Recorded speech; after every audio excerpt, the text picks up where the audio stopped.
Voici Ntenzi Village, une localité dans le district de Madjingu, à ciel ouvert, très animé. Juste à proximité du village s'étalent des étendues de manioc, propriété de la fondation Dieudonné Mayuku pour le développement rural. En octobre, nous avions planté le manioc et l'arachide. Et après avoir planté, 3 mois après, nous avions eu à faire la récolte d'arachide. En passant bien sûr dans les étapes de sarclage. Des étapes importantes? Bien, très importantes. L'avantage du sarclage, c'est tout juste pour donner de gros tubercules. Parce que tant que vous ne sarclez pas ce manioc, vraiment quand ça envahit beaucoup d'herbes et quand c'était tenté d'exploiter, c'est de petits tubercules. Donc vous n'avez pas, n'est-ce pas, ce tonnage-là que vous devrez, n'est-ce pas, espérer. En 2 ans d'exercice, 15 hectares de manioc déjà arrivés à maturité. Le fil de travail qui a été donc fait a été tout à fait organisé. C'est donc les femmes et les hommes et les enfants, les jeunes qui s'organisent dans ce village pour effectivement la production du manioc. Résultat de l'action d'une population travaillant les mains nues malheureusement. Le travail est pour le moment encore très pénible.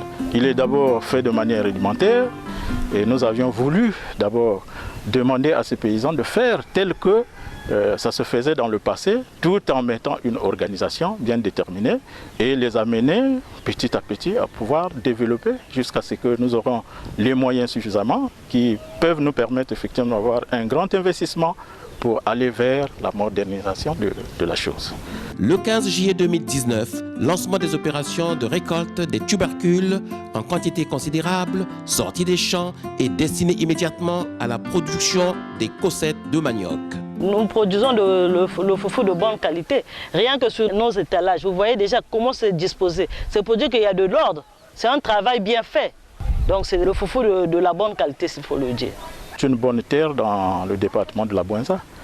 Et la terre tient avec le produit que nous mettons.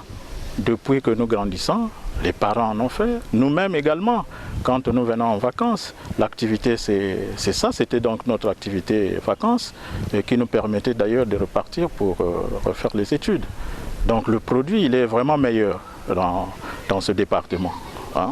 C'est autant dire même que c'est le grenier, c'est même le département qu'il faut vraiment mettre les moyens pour que nous puissions avoir le foufou comme vraiment bon produit dans la République du Congo.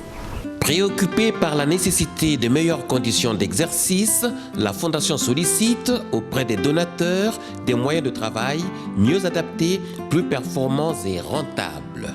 Aux dirigeants, aux gouvernants, nous disons que la population a besoin effectivement des outils. Hein. Nous n'avions pas que besoin certainement de l'argent pour que nous puissions effectivement travailler. Mais nous avions besoin de subventions en équipement parce qu'il faut laisser ces équipements-là travailler de l'argent. Et lorsqu'on donne que de l'argent, parfois, bon, c'est vrai que on a déjà entendu que ça a été déjà fait dans le passé. Mais où sont les résultats? Voilà. Mais pour aboutir à des véritables résultats, je pense que ce qui serait mieux, c'est de doter à ces populations-là du matériel. Et ce matériel-là leur permettra effectivement de travailler de l'argent. Et il n'y a pas que ça, il y a aussi de l'assistance que l'État devrait effectivement faire à côté de ces populations. Voilà. Puisqu'il y a des techniciens qui sont là, gérés par l'État. Et ces techniciens, il faut les mettre à côté des populations.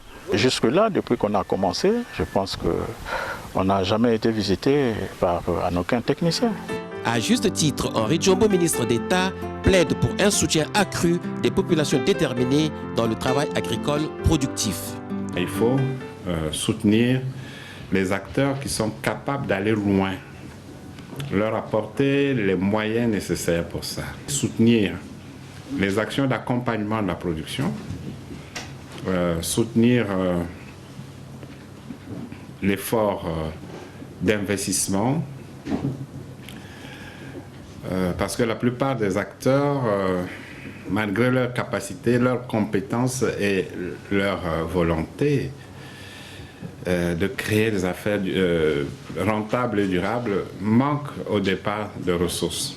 Puisqu'on parle de l'entrepreneuriat jeune, pour cette catégorie d'acteurs, il faut une vision claire sur leur promotion. Au-delà des 15 hectares de manioc déjà à maturité, 10 autres hectares sont en cours de croissance très prononcée et prometteuse pour l'avenir.